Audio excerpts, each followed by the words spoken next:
What's up, y'all? Hey, I told you I'd try to be consistent with this vlog. And remember, this is just raw and uncut. I'm not like going making notes and searching the scriptures and doing all that. I'm just really being me. And so some things I might say off the cuff. I may decide to disagree with what I said the first time, because this is a journey and I want to be just like I said, live, super raw and uncut, casual conversations. That's what this is.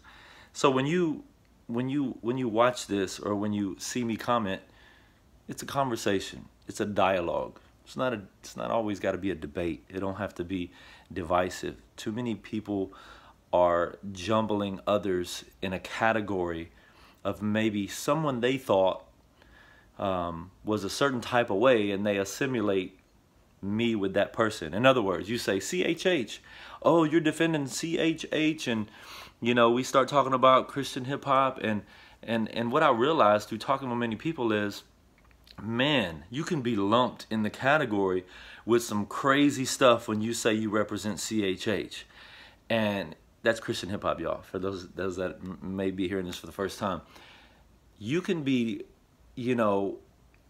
for instance, I say Christian hip hop, we got to preach the gospel. If you're a Christian, you got to preach the gospel. People think I'm talking about taking the Bible, the entire Bible, and breaking it down and sharing it with people. That's not what I'm talking about.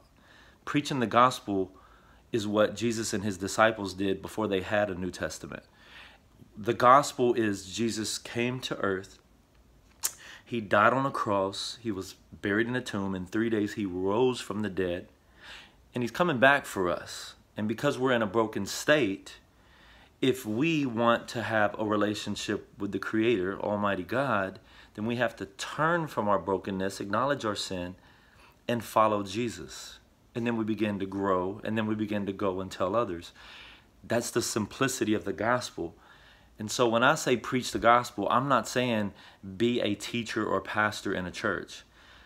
I'm saying that simple truth of what Jesus did for us. We need to let non-believers, those who are far from God, some would say sinners, I say far from God, we need to let people know what it means to be living in brokenness, to be living in sin. Because if they die in their sin, or if Jesus returns, he will come back to judge the earth. Or if they die in their sin, there's no second chance at confession. This ain't purgatory. We don't believe like that you can have a second chance. Like, it's urgent that this message of the gospel is preached. And so since 1996, since I gave my life to Christ and began rapping my life and what was inside of me, which was Christian hip hop, I became a Christian, and everything that was in me began coming out. I evolved along the way. I changed some of the theologies I had along the way. But at the end of the day, we were rejected as Christian hip hop artists by the church and by the world. And therefore, we were like, why don't y'all let us come in? And they said, because we saw that hip hop stuff on TV and we hear that on the radio. We don't want that in our church. And we're like, well, yeah, but your youth are listening to that stuff, and we have something better. We're Christian hip hop artists, or Christian rap, or we called it holy hip hop. We called it gospel rap. And what happened was it began to catch a wave that, oh, there's such a thing as Christian hip hop. Rappers that are Christian doing hip hop. Artists that rap who were Christians. And that's why we, since 96 for me and some others earlier than that, that's why we started getting passionate about we're Christian hip hop, because we needed to make it known that we represent Christ and we're hip hop. So what happened was you had a lot of people from Atlanta, Holy Hip Hop Awards in Atlanta, conferences, seminars, go to Flavor Fest, Tampa, Florida, Urban D, conferences, seminars. Millions of dollars have been poured into the progress, shall I say, of this thing called Christian hip hop, all the way to Oakland with Bridging the Gap, Curtis Jeremy, to Houston with the Holy Hip Hop Achievement Awards. There was just many places that poured in money and time, took ridicule, in order to establish this thing called Christian hip hop. And so that's why there's such a passion by certain people, including myself, for this thing we call Christian hip hop that we believe God built through the persistence and the perseverance of saints. And believe it or not, a lot of us were divided back then over certain topics and issues. Yes, we differed and we went at it, but I think we've come to a time where some of us are looking and going, man, do we want to just let Christian hip hop, become this thing where people come in, establish themselves through churches who pay good money, win Christian hip hop award shows, take the trophy for being the Christian hip hop album of the year, such as NF did, sign with Christian rap labels like NF did. He signed with Exist. Y'all don't even, most people don't know about that deal, but he released a single through a record label called Exist. Speak to youth groups, identify himself as a rapper and a Christian. Many people do this. This ain't just NF. And then a new year rolls around. I feel like if you were at one time running that vein, yes, you can change and switch up.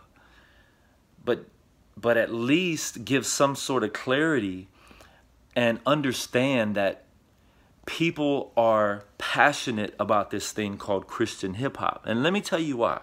See, Christian hip hop for me is not making music. Christian hip hop for me is an entire culture that was established on the principle that we are going to proclaim the gospel of Jesus Christ. We're going to edify and equip the church. We are going to disciple others. And that's been our agenda. That's also should be the agenda for the church. Unfortunately, that's the greater issue, is Christians aren't as concerned with sharing the gospel as maybe they should be. And that poses a threat to some people because they go, well, I'm not an evangelist. Well, I'm not a pastor. I'm not a preacher. Look. You don't have to be all that in order to share the gospel. But if the minute you say, Christ, come and be my Lord and Savior, I surrender all, the process is he exchanges your sin for his righteousness. You're declared righteous. You're no longer a sinner. You become God's righteousness, okay? Do you sin? Yes. You will sin. We all have moments of temptation that we might fall into or we might restrain from, but we sin. However, that sin is covered because Christ covers us. So when God sees us, even when we sin, the price is paid. He sees Jesus. Jesus washes us white as snow, and so we are pure in God's eyes. And that sin that we commit, it crushes us. It causes us to experience what's called conviction. And in our conviction, we turn from our sin and we begin to follow Jesus because he's the way, he's the truth, he's the light, he's our master, he's our leader, he's our Lord. We submit to him. That's what Christians do. We totally surrender everything to him, our talents, our gifts, because guess what? It's not ours. Now, let's just say me being a Christian hip hop artist for a long time, even though I retired the mic 5 years ago, let's just say I decide I'm going to come back and my strategy is I want to reach out to the angry, the depressed, the suicidal, those struggling, those who were raised without, through abuse or things like that. And I say, you know what, in order to do this, I need to leave this Christian stuff I've been doing, out. And so in that strategy, I'm not going to submit my album for Christian Album of the Year. I'm not going to submit my music to Christian media outlets for awards or radio play, unless I'm trying to market and promote and I'm trying to, get money. That would be wise to go ahead and do that. But in order to spare the confusion of me being a Christian hip hop artist, if I'm going to go all in this strategy to reach the world, and I'm going to be in my sneak attack, and I don't want people to know that, hey, I'm not associating my music with Christian anymore, but I am a Christian, then I should be a little bit more strategic about who I give this album to and what award shows I'm going to. And I should be also willing to explain to all the people who thought that I existed to promote the gospel of Jesus Christ. I should let it be known, like, hey, look, I'm not gonna be doing that for a season. I'm gonna build up a new fan base, and I'm gonna serve them with music that they're gonna relate to. But hey, I got a plan. You know what I'm saying? Stay with me, Christians. Stay with me. I got a plan. I want to share the good news. I want to give people hope. I want to take them from suicide and depression and give them the hope I found in Jesus. That's the solution, right? A Christian doesn't offer all the problems. Lord knows the secular music industry gives us all the problems that we can think of. There's artists, that promote suicidal depression and how tough it is, and there's plenty of that. The world needs a solution. And so I'm not saying you can't do that, but at least be considerate of Christian hip hop, maybe getting a little disturbed with the trend of disconnecting, from what they've built and what they've supported, and disconnecting from that, and then people criticize you, or people question you. To whom much is given, much is required. The bigger your platform, of course, the more people are gonna, they're gonna question your motives, and that's part of what I'd have to deal with if I decided I was gonna go and try to play in the secular field. Now, what surprises me is that so many people feel like they have to offer a defense for what they don't know either. See, I just explained why Christian hip hop, people get upset with the trend of crossing over and totally, forsaking sharing the gospel, in public.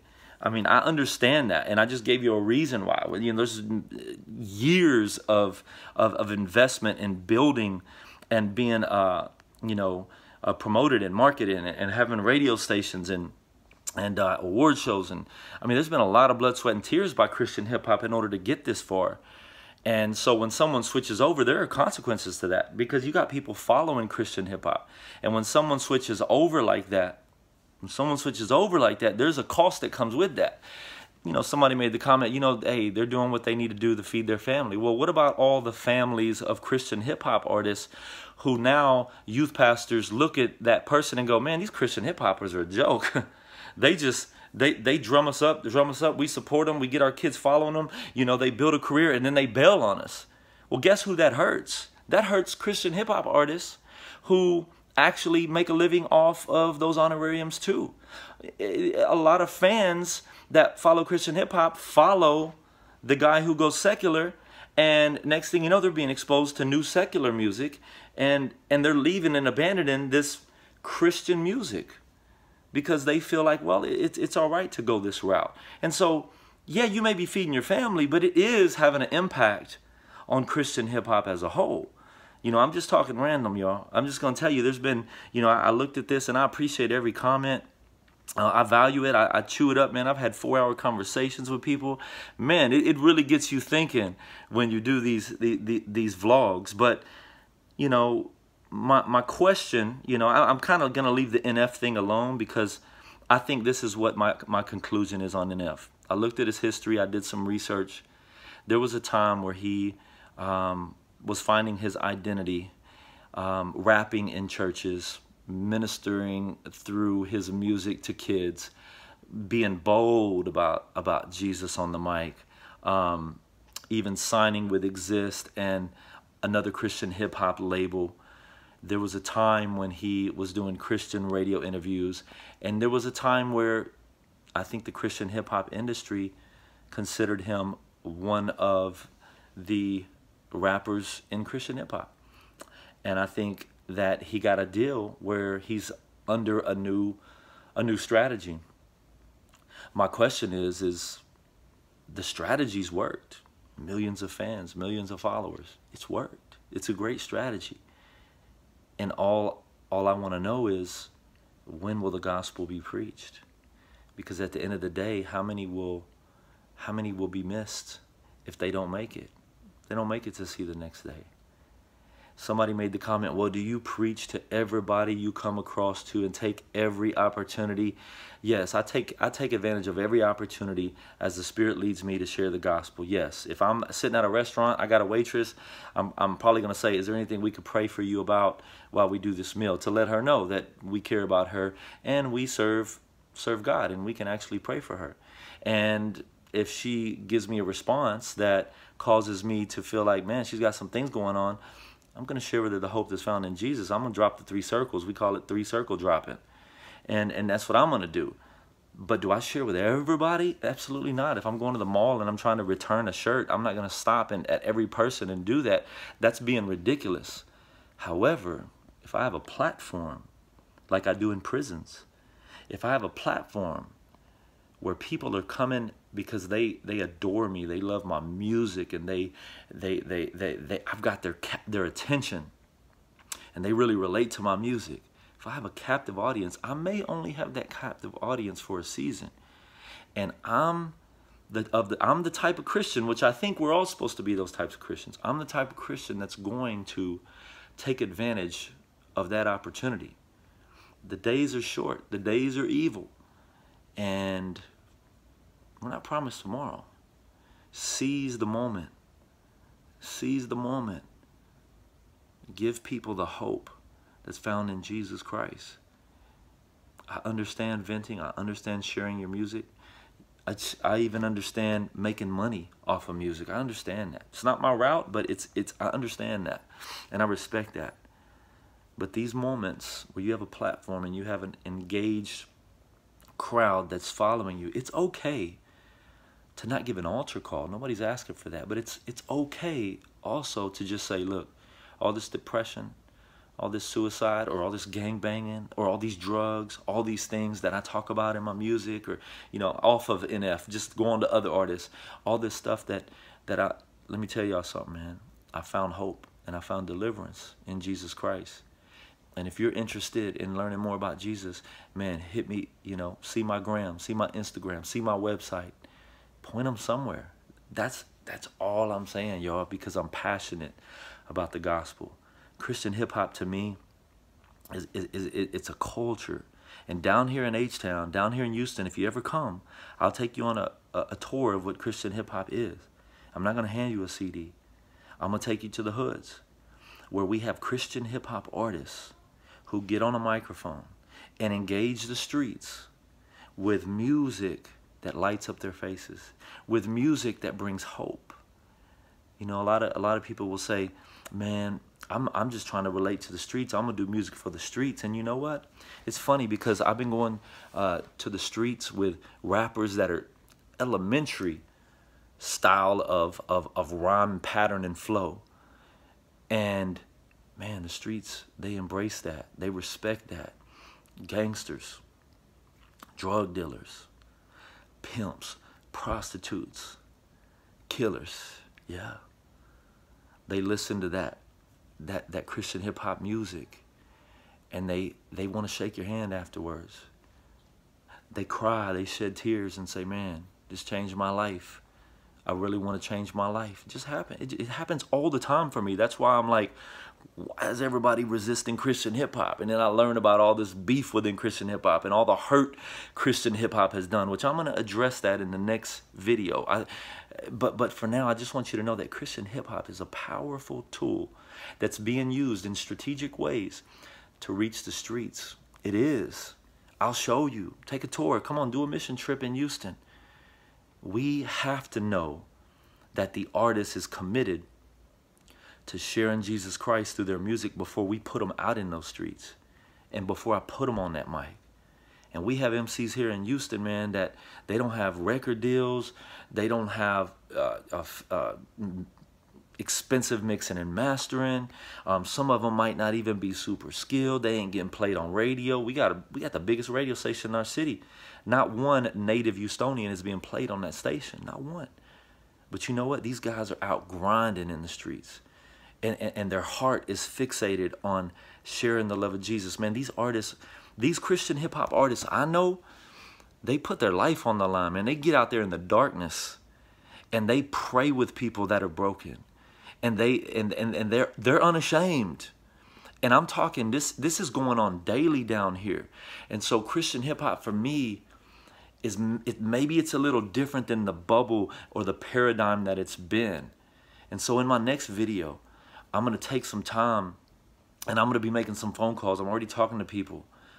I'm going to be making some phone calls to define what Christian hip-hop is, because I think it's time to define that. I think we need to know, what is Christian hip-hop? If we're going to represent it, what is Christian hip-hop? If you're going to buy it, and if you're one of those like, hey, I just want to support Christian hip-hop, I want to make sure my kids aren't misled, and an artist switches up and, you know, becomes somebody else, and, you know, then maybe we have an obligation to define what Christian hip-hop is. So that's going to be my journey. Look, if I said anything in this video that you find offensive, it's okay to dialogue. It's okay to post a comment. It's okay to disagree.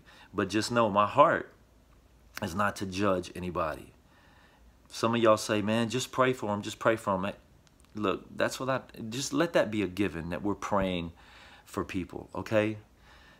Some of y'all say, well, you should ask the artist. Look, you can't touch some of these artists. You can't get their phone number. That's just not realistic. Maybe through video blogs like this, maybe those artists will reach out to me and I can have an honest conversation. I can tell you about artists, you know, that have hit me up, that I've talked to ever since that first post. And it's been healthy conversations. And they go, wow, I never looked at it that way, Trey.